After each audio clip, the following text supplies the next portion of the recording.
November 26 అత్యంత ప్రాధాన్యత కలిగిన రోజు అని తెలియజేసిన Nagar Kurnool district legal judge D Rajesh Babu రాష్ట్ర హైకోర్టు ఆదేశానుసారం జిల్లా న్యాయ సేవా అధికార సంస్థ నాగర్ కర్నూలు ఆధ్వర్యంలోని జిల్లా కోర్టు ప్రాంగణంలో జరిగిన లా డే కార్యక్రమానికి ముఖ్య అతిథిగా D Rajesh Babu principal district and sessions judge chairman district legal services authority హాజరై మాట్లాడారు. స్వతంత్ర భారత చరిత్రలో నవంబర్ 26 అత్యంత ప్రాధాన్యత కలిగిన రోజు. మరీ ముఖ్యంగా ఆధునిక లౌకిక ప్రజాస్వామ్య భారతదేశ నిర్మాణంలో ఈ రోజుకు చాలా ప్రాధాన్యత ఉంది. కారణం 1949 నవంబర్ 26వ తేదీన భారత రాజ్యాంగ సభ భారత రాజ్యాంగంగాని ఆమోదించిన రోజు. భారత రాజ్యాంగం 1950 జనవరి 26 నుంచి అమల్లోకి వచ్చింది. రాజ్యాంగ మౌలిక లక్ష్యం సామాజిక, ఆర్థిక, రాజకీయ న్యాయానికి అందరికీ అందించడం కాబట్టి రాజ్యాంగ ముసాయిదా వ్రతులు తొలి సంతకాల రోజు అయిన నవంబర్ 26వ తేదీన జాతీయ న్యాయ దినోత్సవంగా జరుపుకుంటామని అన్నారు. ఈ కార్యక్రమంలోని శ్రీమతి P Mounika principal, junior civil judge కుమారి N Srinidhi, second additional junior civil judge Radhakrishna, bar president Parvathireddy, bar secretary, న్యాయశాఖ ఉద్యోగులు, న్యాయవాదులు, పత్రికా ప్రతినిధులు తదితరులు పాల్గొన్నారు.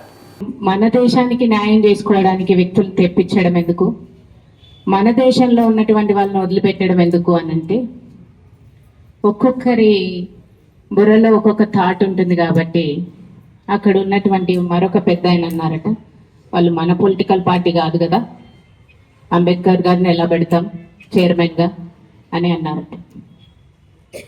గాంధీజీ గారు నవ్వి, మొదటగా మనం మనుషులం, తర్వాత మన ఇల్లు, తర్వాత మన జిల్లా, మన రాష్ట్రం, మన దేశం. దేశ ప్రజలందరికీ ఉపయోగపడే రాజ్యాంగం గురించి ఎవరు రాయాలి అని ఆలోచించినప్పుడు ఈ పార్టీ నాది కాదు కదా, ఆ వ్యక్తి నా పార్టీకి చెందిన వాళ్ళు కాదు కదా అనేటువంటి సంకుచితమైనటువంటి మెంటాలిటీ ఆలోచిస్తే గనక మన రాజ్యాంగాన్ని నేను రూపొందిస్తాం, మనకు ఆ హక్కే లేదు అని గాంధీజీ గారని అందరూ ఉండగానే కపుల్ ఆఫ్ సెకండ్స్ అంటే 2-3 సెకండ్లలో అంబేద్కర్ గారిని సగర్వంగా అందరికీ కూడాను డ్రాఫ్టింగ్ కమిటీ చైర్మన్గా అనౌన్స్ చేశారు. ఆ రోజు ప్రజలు అందరికి కూడాను హర్షధ్వానాల్లో, ఎందుకంటే మన దేశంలో మన దగ్గర ఉన్నటువంటి టాలెంట్, మనకు చెందినటువంటి న్యాయానికి సంబంధించిన మూలమైనటువంటి కాన్స్టిట్యూషన్ ఏర్పాటు చేసుకోవడంలో ప్రతి ఒక్కరి హక్కులని, ప్రతి ఒక్కరికి ఉన్నటువంటి సివిల్ రైట్స్ని గుర్తించడం జరిగింది. ఆ బేస్ అక్కడే పడిపోయింది. కాబట్టి ఇంత అద్భుతమైనటువంటి రాజ్యాంగం మన చేతికి వచ్చింది. కాబట్టి ఈ సందర్భంగా మరి అంబేద్కర్ గారు చేసినటువంటి కృషినందరినీ కూడా మళ్ళీ మనం మన్నం చేసుకోవాల్సినటువంటి అవసరం ఉంది. మరి వాళ్ళ రాజ్యాంగం గురించి అందరూ చెప్పారు.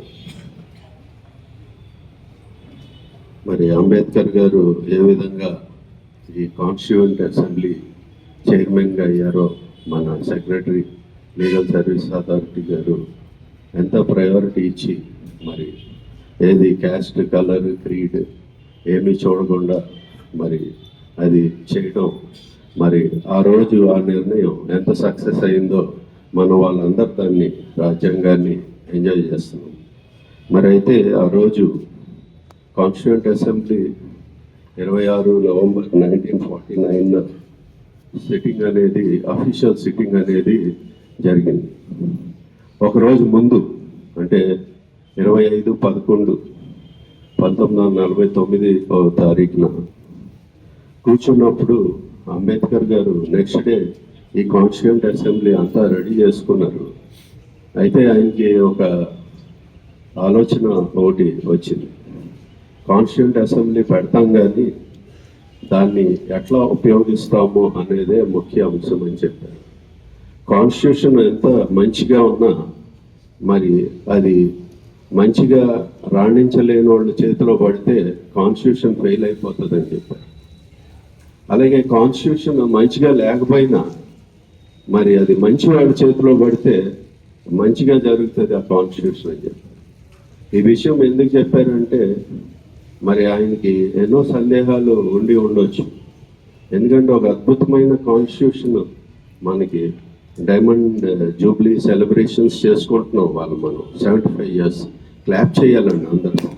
యాన్యువల్ జూబ్లీ సెలబ్రేషన్స్ కాన్స్టిట్యూషన్ అసెంబ్లీని మనం వాళ్ళ నాగర్ కర్నూలులో ఈ సమయంలో మనం ఇక్కడ ఉంటామని మనం ఎప్పుడూ కలగని ఉండం. కానీ ఇవాళ మనందరం కూడా మన constituent assembly diamond Jubilee celebrations participate చేస్తున్నందుకు మనం అందరం అభినందించుకోవాలి. మనం అందరినీ అభినందించాల్సిన అవసరం ఉంది. ముఖ్యంగా మరి ఆ రోజు ఇంత సక్సెస్ఫుల్ కాన్స్టిట్యూషన్ని ఫ్రేమ్ చేసిన అంబేద్కర్ గారు వన్ డే ముందు ఆయన ఆలోచన విధానం చూడాలి. మరి అది ఆ కాన్స్టిట్యూషన్ సక్సెస్ అవుతుందా లేదా అనేది ఆయనకి ఎన్నో సందేహాలు ఉండబట్టికే కాన్స్టిట్యూషన్ రేపు మంచిగా లేకపోయినా దయచేసి మంచి వాళ్ళ చేతిలో పెట్టండి దీన్ని అని ఒక సందేశం ఆయన ఇచ్చారు.